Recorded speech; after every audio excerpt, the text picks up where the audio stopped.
Hi, my name is Gaurab, Bansal, Executive Director of Responsible Innovation Labs. You have a framework with responsible AI.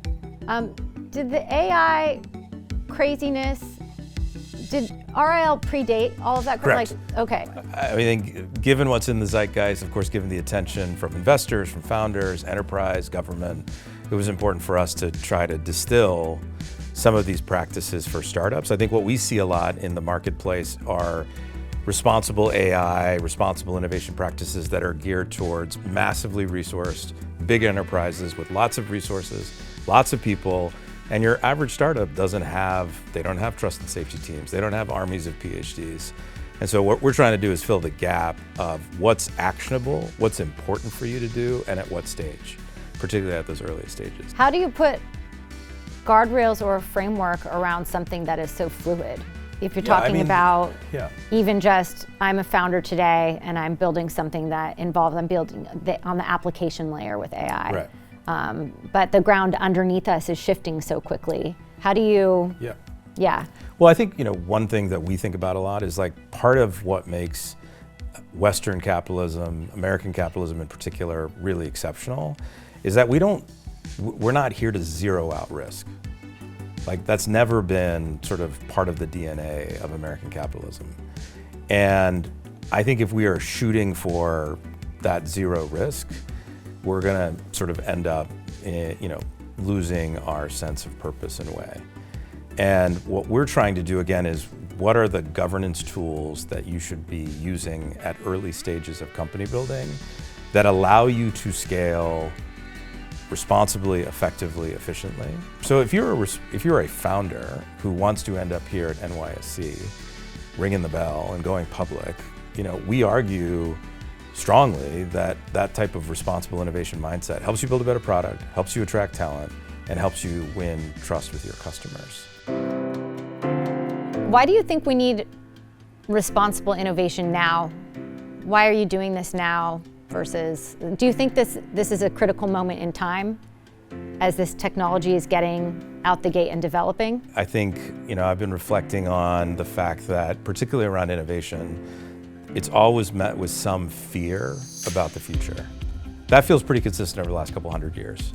I think what's different right now is that the vulnerability that people are feeling is much more widespread. And I think it's particularly interesting to see that vulnerability really regardless of class or race, that people feel. If you look at AI in particular, there's a lot of doom and gloom out there, and people are wondering, what is that going to do for my job, my ability to work, where I get a lot of my identity and dignity from? Yeah.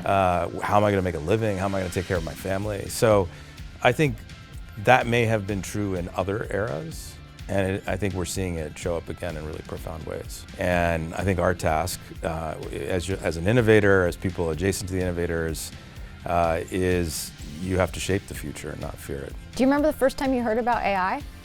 Yeah, I think I'm sort of a nerd, maybe a pop culture nerd of a certain era. So I guess I would say Lieutenant Commander Data from Star Trek, The Next Generation, was probably my first sense of that is the embodiment of artificial intelligence, right? But certainly my consumption of science fiction was sort of my moment as a kid of oh, that's interesting. That's wild. What if that would exist? What would that mean? So maybe even pre-internet, there was this concept of certainly. AI. I think it's gone back. And I think one of the great things about AI that I try to appreciate with some humility is that it is a field of ongoing academic study. Yeah, it's been around for a while. It's been around for a long, long time. Yeah. If we look at the abundance of innovation around us and capital funding it, are there any problems you think we should have solved by now? Look, as someone who's not building a technology per se, it's easy for me to, carp from the two old guys in, what is it, in the Muppets, right? But no, I'm not gonna say I wish we'd have solved for something. I think, again, it's the mindset that I would like to see more and more. These are hard technical challenges, right? We do some pretty audacious things. It's pretty amazing. And a lot of that happens in our country, which is also breathtaking and not a gift we should take lightly. What innovation do you hope to see before you die? Yeah, I would love to I'd love to see our blue dot of a planet from outer space. I mean, we already have that, but I think, can we bring the cost curve down so I can afford it? Okay. Yes. I consider that an innovation. Space tourism, yes. So I think certainly that's one. I lost my father recently to cancer. I would love to have seen, some crazy treatment that would have not just bought us more time with him, but also a good quality of life. So I think certainly in the medical arena, there's technology and innovation that I would like to see. I mean, I used to be a public school teacher. One of the hardest things to do as a teacher is to individualize instruction. And I worked with students, where by account of their race, ethnic backgrounds, the numbers would suggest that they are not going to go to college. But I know that they were as talented as anybody else, and having tools to give them that individualized instruction to supplement what a teacher does, not to replace, but to supplement a great teacher, would be so profound for those kids, their kids' families, and so on. So I think there's so many things, everything I've ever worked on in my life, education, democracy, the innovation now, right? It's all made easier if we commercialize responsibly. So that's my hope.